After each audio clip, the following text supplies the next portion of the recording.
Long before Venezuela had its name, the land was home to many indigenous peoples who lived there for thousands of years. Three important groups were the Arawak, Carib, and Timoto-Cuica. The Arawak lived in the central and eastern regions as peaceful farmers, growing cassava, corn, and sweet potatoes. Their villages were made of wooden houses with palm leaf roofs, and they lived in small cooperative communities. The Carib lived along the northern coast and nearby islands. They were excellent sailors and fishermen, using strong canoes to travel, trade, and explore rivers and the sea. Life for them was active and closely connected to the ocean. In the Andes Mountains lived the Timoto-Cuica, the most advanced farmers of ancient Venezuela. They built terraces on steep slopes to grow potatoes, corn, and beans. They made stone storage buildings, crafted pottery and textiles, and lived in houses made of stone and mud to resist the cold climate. For centuries, these groups lived in balance with nature. They understood the land, the seasons, and the rivers, hunting only what they needed and practicing spiritual traditions tied to the environment. Their cultures were rich and diverse long before Europeans arrived. Everything changed in 1498 when Christopher Columbus reached the Venezuelan coast. 1 year later, Amerigo Vespucci and Alonso de Ojeda explored the area.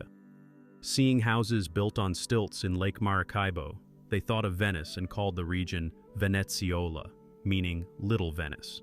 This name later became Venezuela. In the 1500s, Spain claimed the territory and built early settlements such as Coro, Maracaibo, and Caracas. Spanish control grew stronger as they searched for land and labor. Indigenous people were forced to work in farms, mines, or as servants, and many died from European diseases and harsh treatment. To replace this labor, the Spanish brought enslaved Africans, creating a cultural mix, indigenous, African, and European, that still shapes Venezuela today. Large estates called haciendas were created to produce cacao, coffee, and sugar for export. A strict social hierarchy formed. Spanish-born officials held most power, while the criollos, people born in Venezuela to Spanish families, had fewer rights. Over time, criollos became frustrated with Spain's heavy taxes and control. In the late 1700s, ideas of freedom from the American and French revolutions spread through the colony. A young criollo from Caracas, Simón Bolívar, became inspired by these ideas and later led the struggle for independence.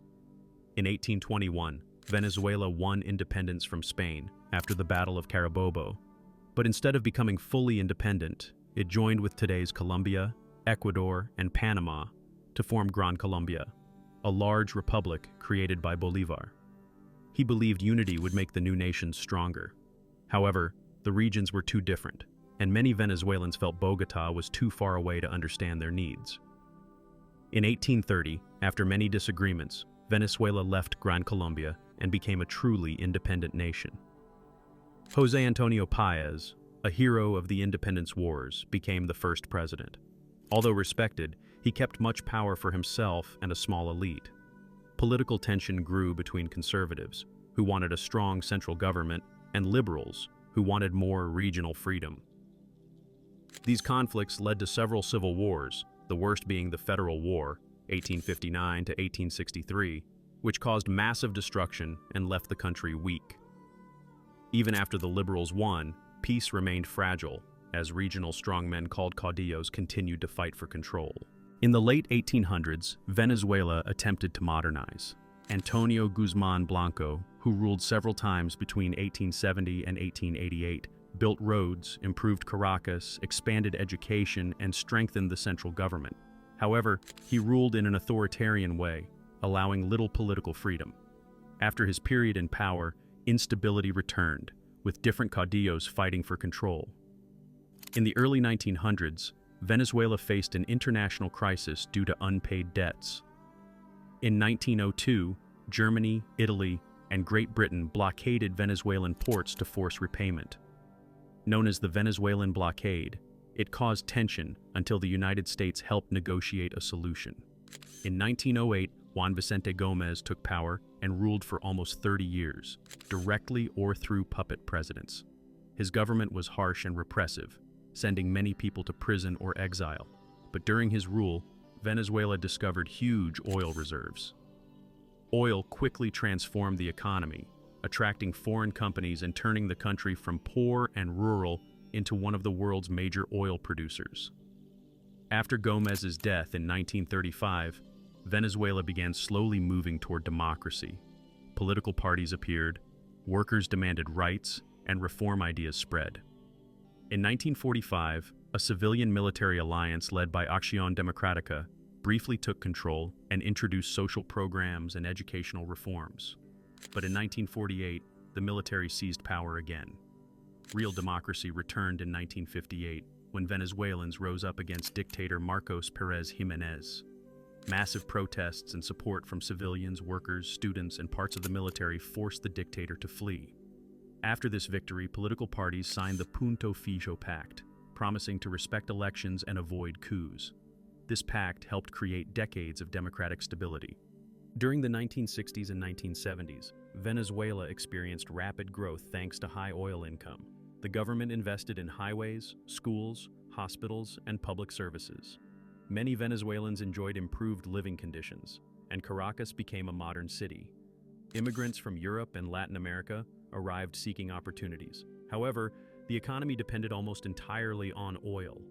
When oil prices dropped in the 1980s, Venezuela fell into a deep crisis. Inflation increased, poverty grew, and people lost trust in traditional political parties.